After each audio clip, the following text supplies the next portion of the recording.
경건한 삶을 살아갔더니 하나님께서 동행하셔서 내 가운데서 나는 할 수 없는데, 나는 연약해서 할 수 없는데 하나님께서 하시는 것을 보게 되었더라. 경건의 능력 아닙니까? 구제 잘한다고 하나님이 돌보시고, 구제 잘한다고 하나님의 위로와 평안이 임하는 것이 아니라 이렇게 말을 합니다. 그러니까 보이려고 하는 건 다 안 된다는 거죠. 구제가 남에게 보이려고 하는 것이면 다 안 되더라 이 말이에요. 경건한 삶은 그런 삶이 아니라는 말씀을 하시기 위해서 이 구제에 대한 말씀을 하십니다. 형식적인 신앙생활을 한다 이겁니다. 경건의 모습으로만, 그것으로 내가 하나님을 만났다고 생각하는 거예요. 경건의 모습을 갖고 있는 것으로만 통해서 하나님의 말씀에 내가 순종했다고 그렇게 착각하게 됩니다. 하나님을 만나지 못했는데 만난 것처럼 지내려고 하니 얼마나 형식적이고 얼마나 개인주의적이고 얼마나 세상적인 모습으로 경건하게 사는 척을 하는지 모릅니다. 경건이 그런 거라고 생각하는 거죠. 그러니까 경건한 삶을 살 때 가장 조심해야 되는 게 무엇인가? 자기의를 조심하라 이렇게 말합니다. 자기의. 수많은 사람들이 경건하게 살려고 애를 쓰다가 전부 유혹에 빠지는데 그 유혹이 뭐냐면 자기의를 세우려는 거예요.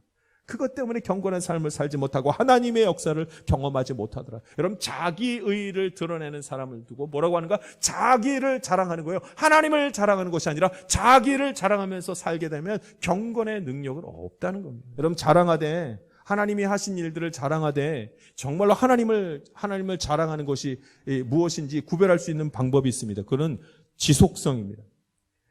능력이 내 안에 있잖아요. 그러면요, 계속해서 하나님을 자랑하는 일이 나타나게 되어져 있습니다.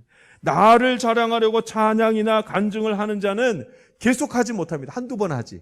믿음이 있는 사람은 반드시 구제를 하고, 믿음이 있는 사람은 하나님의 뜻이 무엇인지 알기 때문에 은밀하게 구제하기 시작합니다. 본질에 접근을 한다는 말씀입니다.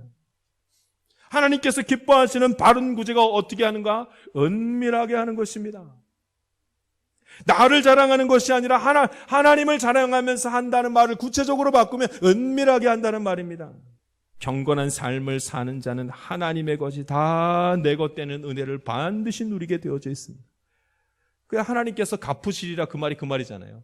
은밀한 중에 보시는 너희 아버지께서 갚으시리라. 아버지께 내 거 된 거예요. 아버지께 내 거 되는 순간이 옵니다. 나는 은밀한 가운데 네가 한 거 다 봤다. 그러니까 다 네 거 아니냐. 네 거라. 아멘.